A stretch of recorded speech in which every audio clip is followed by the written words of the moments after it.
Hi, this is Adrian Larson, co-founder of Pathlight Investors, coming to you with our Pathlight Insight.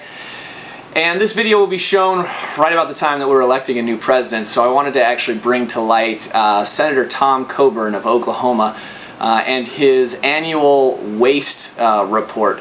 Really, it's just called the Waste Book. And what he does is outline what he believes to be the top 100 most egregious kind of spending on pet projects that he sees in the U.S. federal government. This year, the 2012 version identified roughly $19 billion of projects. And we bring it up really because during this time we're talking about closing deficits, and $19 billion doesn't seem like a lot when you talk about a $1 trillion deficit or $16 trillion worth of national debt. But the conversation always seems to go toward raising revenues, which is really just a euphemism for raising taxes.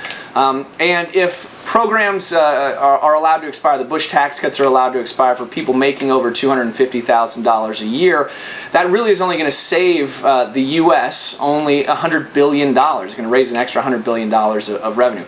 So when we look at some of these spending issues, these pet projects that are being done that can be cut, and ultimately these top 100 programs can save $19 billion, the question really becomes, why don't we start with those pet projects rather than taking more money out of consumers' pockets? Just a couple of projects that are on there just to give you kind of an example of some of the laughable issues that are there.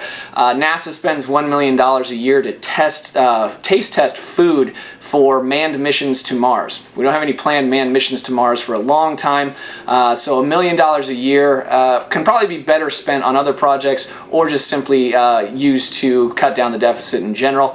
There was $325,000 in grant money given to a university to produce a robot squirrel that would test the interaction between squirrels and rattlesnakes.